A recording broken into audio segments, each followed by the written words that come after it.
നിങ്ങളുടെ പ്രവൃത്തികൾ എത്ര നല്ലതായാലും, നിങ്ങൾ എത്ര നല്ല വ്യക്തിത്വത്തിന്റെ ഉടമയായാലും നിങ്ങളെ വിമർശിക്കുന്ന ആളുകൾ ഉണ്ടാകും. നമുക്ക് എല്ലാവരുടെയും വാ അടപ്പിക്കാൻ വേണ്ടി കഴിയില്ല. ബഹുജനം പലവിധം എന്നാണല്ലോ ചൊല്ല്. വിമർശനങ്ങളെ നിങ്ങൾ എങ്ങനെയാണ് എടുക്കുന്നത്? ഭൂരിപക്ഷം ആളുകളും വിമർശനങ്ങളെ തള്ളിക്കളയുകയാണ് ചെയ്യുന്നത്. പക്ഷേ അത് വലിയൊരു തെറ്റാണ്. നാം മനുഷ്യന് പലതരത്തിലുള്ള കുറവുകളുണ്ട്. അതിനകത്ത് ഏറ്റവും പ്രധാനപ്പെട്ട ഒരു കുറവാണ്, നമുക്ക് നമ്മളുടെ മുഖം കാണാൻ വേണ്ടി കഴിയില്ല.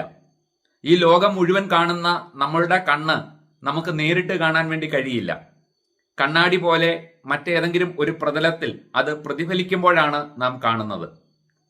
നമ്മളുടെ അതേ രൂപസാദൃശ്യമുള്ള മറ്റൊരു വ്യക്തിയെ കണ്ടാൽ നാം തിരിച്ചറിയുക പോലുമില്ല. ആരെങ്കിലും അത് നമ്മളുടെ ശ്രദ്ധയിൽപ്പെടുത്തുമ്പോഴാണ് നമ്മളുടെ ചിന്തയിലേക്ക് അത് വരുന്നത്. നിന്നെ പോലെ ഇരിക്കുന്നു, ദാ ആ മനുഷ്യനെ നോക്കൂ എന്നൊരാൾ പറയുമ്പോഴാണ് നാം ശ്രദ്ധിക്കുന്നത്. അതിന്റെ കാരണം നമ്മളുടെ മുഖം നമ്മളുടെ മനസ്സിലില്ല എന്നുള്ളതാണ്. ഇതുപോലെയാണ് നമ്മളുടെ മനസ്സിന്റെ കാര്യവും നമ്മളുടെ മാനസിക നിലയും ഇതുപോലെ തന്നെയാണ്. നാം ചെയ്യുന്ന തെറ്റുകൾ ഒരിക്കലും നമുക്ക് സ്വയം തിരിച്ചറിയാൻ വേണ്ടി കഴിയില്ല. ലോകത്ത് എല്ലാ മനുഷ്യരും അവനവന് ശരിയെന്ന് തോന്നുന്ന കാര്യങ്ങളാണ് ചെയ്യുന്നത്. ആരും തെറ്റ് ചെയ്യാൻ ആഗ്രഹിക്കുന്നില്ല. ഏത് വലിയ പാപം ചെയ്യുന്ന വ്യക്തിക്കും അത് ചെയ്യുന്നതിന് ഒരു ന്യായമുണ്ട്. അദ്ദേഹത്തിന്റെ മനസ്സിൽ, അദ്ദേഹത്തിന്റെ ധാരണയിൽ അത് ശരിയാണ്, അതുകൊണ്ടാണ് അത് ചെയ്യുന്നത്. ആ ഒരു സാഹചര്യത്തിൽ മറ്റുള്ളവരുടെ വിമർശനം നമുക്ക് വലിയ തുണയായിട്ട് വരും. നമ്മളുടെ തെറ്റ് നമുക്ക് തിരിച്ചറിയാൻ, നമ്മളെ തിരുത്താൻ അത് സാധിക്കും. അതുകൊണ്ട് എല്ലാ വിമർശനങ്ങളെയും കണ്ണടച്ചെതിർക്കാതെ ഭൂരിഭാഗം വിമർശനങ്ങളെയും നമ്മൾ കാര്യമായിട്ട് തന്നെ എടുത്ത് ആ വിമർശനത്തിനകത്ത് എന്തെങ്കിലും കഴമ്പുണ്ടോ എന്ന് പരിശോധിച്ച് നമുക്ക് തിരുത്തേണ്ട എന്തെങ്കിലും ഒരു ഭാഗമുണ്ടെങ്കിൽ തിരുത്തുക തന്നെ ചെയ്യുക എന്നുള്ളതാണ് ആദ്യം നാം ശ്രദ്ധിക്കേണ്ട കാര്യം. രണ്ടാമത്, വിമർശനത്തെ സംബന്ധിച്ചിട്ട് നാം ശ്രദ്ധിക്കേണ്ട പ്രധാനപ്പെട്ട ഒരു പോയിന്റ്, വിമർശിക്കുന്ന ആളിനെയും സാഹചര്യത്തെയും ശ്രദ്ധിക്കണം. നമ്മളോട് സ്നേഹം കൊണ്ട് വിമർശിക്കുന്ന വ്യക്തികളുണ്ട്, തെറ്റിദ്ധാരണ കൊണ്ട് വിമർശിക്കുന്ന വ്യക്തികളുണ്ട്. ആ വിമർശനം നാം തിരിച്ചറിയണം. ഏതാണ്ട് 20 വർഷം മുമ്പ് ഞങ്ങളുടെ ഒരു സുഹൃത്ത് ഗവൺമെന്റ് ജോലി, PSC ടെസ്റ്റൊക്കെ എഴുതി വളരെ കഷ്ടപ്പെട്ട് കിട്ടിയ ഗവൺമെന്റ് ജോലി അത് രാജിവെച്ചിട്ട് ബിസിനസ്സിലേക്ക് ഇറങ്ങി. ആ സമയത്ത് ഞങ്ങൾ കൂട്ടുകാരെല്ലാവരും ഭയങ്കരമായിട്ട് അദ്ദേഹത്തെ നിരുത്സാഹപ്പെടുത്തി. ചെയ്യുന്നത് മണ്ടത്തരമാണെന്ന് ആവർത്തിച്ചു പറഞ്ഞു. അന്ന് ഞങ്ങൾ അത് പറഞ്ഞത് കുശുമ്പ് കൊണ്ട് പറഞ്ഞതല്ല, സ്നേഹം കൊണ്ട് പറഞ്ഞതാണ്. ദേഷ്യപ്പെട്ടത് സ്നേഹം കൊണ്ടാണ്. പക്ഷെ ഞങ്ങളുടെ വാക്കുകൾക്കൊന്നും എതിർത്ത് മറുപടി പറയുകയോ തർക്കിച്ച് ജയിക്കാൻ ശ്രമിക്കുകയോ ഒന്നും അദ്ദേഹം ചെയ്തില്ല. പക്ഷെ പ്രവർത്തിച്ചു കാണിച്ചു. വളരെ നന്നായിട്ട് ആ ബിസിനസ് ചെയ്ത് ആ ജോലി തുടർന്നാൽ കിട്ടുന്നതിന്റെ 100 ഇരട്ടി സാമ്പത്തിക നേട്ടം അദ്ദേഹം ആ ബിസിനസ്സിലൂടെ നേടി. ഇന്ന് നോക്കുമ്പോൾ അദ്ദേഹമായിരുന്നു ശരി.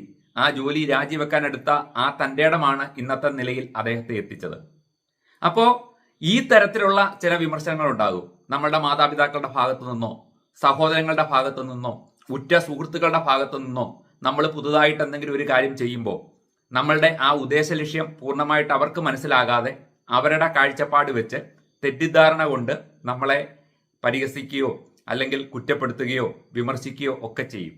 അത് നാം നമ്മുടെ പ്രവൃത്തിയിലൂടെ കാണിച്ചു കൊടുക്കുക എന്നുള്ളതാണ് അവിടെ നാം ചെയ്യേണ്ടത്.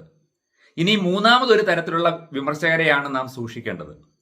അവര് നമ്മളെ വിമർശിക്കുന്നതിന്റെ ഉദ്ദേശം നമ്മളോടുള്ള ശത്രുത കൊണ്ടാണ് വിമർശിക്കുന്നത്, അല്ലെങ്കിൽ നമ്മളോടുള്ള അസൂയ കൊണ്ടാണ് വിമർശിക്കുന്നത്. അത്തരക്കാരെ വിമർശിക്കാൻ വേണ്ടി കാരണങ്ങൾ കണ്ടെത്തിക്കൊണ്ടേയിരിക്കും. നമ്മൾ എത്ര ശരിയായാലും അവർക്ക് വിമർശിക്കാനുള്ള കാരണം അവർ കണ്ടെത്തുക തന്നെ ചെയ്യും. പണ്ട് മദ്യപാനിയായിട്ടുള്ളൊരു വ്യക്തി മദ്യപിച്ചിട്ട് വന്നിട്ട് ഭാര്യയെ തല്ലുമായിരുന്നു. ഒരു ദിവസം അദ്ദേഹം 2 മുട്ട കൊണ്ടുവന്ന് കൊടുത്തു. ഭാര്യ അത് രണ്ടും പുഴുങ്ങി. അന്നത്തെ ദിവസം ഭർത്താവ് ഭാര്യയെ തല്ലിയത്, ഞാൻ അത് ഓംലെറ്റ് ആയിട്ട് കഴിക്കാൻ വേണ്ടിയിട്ടാണ് കൊണ്ടുവന്നത്, അത് എനിക്ക് പൊരിച്ചു തരാതെ നീ എന്തിനാണ് പുഴുങ്ങിയത് എന്ന് ചോദിച്ചാണ് തല്ലിയത്. പിറ്റേ ദിവസവും ആ ഭർത്താവ് 2 മുട്ട കൊണ്ടുവന്ന് കൊടുത്തു. ആ പിറ്റേ ദിവസം ഭാര്യ അത് പൊരിച്ച് ഊണിന്റെ കൂടെ ഓംലെറ്റ് ആയിട്ട് കൊടുത്തു കഴിക്കാൻ വേണ്ടിയിട്ട്. അന്ന് അദ്ദേഹം തല്ലിയത്, ഞാനിത് പുഴുങ്ങാൻ വേണ്ടി കൊണ്ടുവന്ന മുട്ടയാണ്, നീ എന്തിനാണ് അത് പൊരിച്ചത് എന്ന് ചോദിച്ചാണ് തല്ലിയത്. മൂന്നാമത്തെ ദിവസം ഭാര്യ അതിനകത്ത് ഒരെണ്ണം എടുത്ത് പൊരിച്ചു, ഒരെണ്ണം എടുത്ത് പുഴുങ്ങി. അന്ന് ഭാര്യ വിചാരിച്ചു ഇന്ന് തല്ല് കിട്ടില്ല എന്ന്. അന്ന് ഭർത്താവ് തല്ലാൻ വേണ്ടി കണ്ടെത്തിയ ന്യായം എന്താണെന്ന് ചോദിച്ചാൽ, ഞാൻ പുഴുങ്ങാൻ വേണ്ടി കൊണ്ടുവന്ന മുട്ട എടുത്ത് നീ പൊരിച്ചു, ഞാൻ പൊരിക്കാൻ വേണ്ടി കൊണ്ടുവന്ന മുട്ട നീ എടുത്ത് പുഴുങ്ങി എന്ന് പറഞ്ഞാണ് തല്ലിയത്. ഈ കഥ സൂചിപ്പിക്കുന്നത് എന്താണ്? തല്ലാൻ ഉദ്ദേശിക്കുന്ന വ്യക്തി തല്ലാനുള്ള കാരണം കണ്ടെത്തിക്കൊണ്ടേയിരിക്കും. ഇതേപോലെയാണ് ചിലർ വിമർശിക്കാൻ വേണ്ടി വിമർശിക്കും. അവരാണ് ശരി, ബാക്കിയുള്ളവരെല്ലാം തെറ്റ് എന്ന് ചിന്തിച്ച് എല്ലാവരെയും വിമർശിക്കുന്നവരുണ്ട്. നമ്മളോടുള്ള വ്യക്തിപരമായ ദേഷ്യം കൊണ്ട്, അസൂയ കൊണ്ട് നമ്മെ വിമർശിക്കുന്നവരുമുണ്ട്. അത്തരം വിമർശകരെയാണ് നാം പൂർണ്ണമായിട്ട് തള്ളിക്കളയേണ്ടത്. അത്തരം വിമർശനത്തെ ഒരിക്കലും നാം സ്വീകരിക്കാൻ പാടില്ല. അത് ഒരു വ്യക്തി എന്നുള്ള നിലയിൽ നമ്മുടെ വളർച്ചയെ ദോഷകരമായിട്ട് ബാധിക്കും. അത്തരം വിമർശകരുടെ വാക്കുകൾക്ക് നമ്മൾ ചെവി കൊടുക്കാതിരിക്കുക.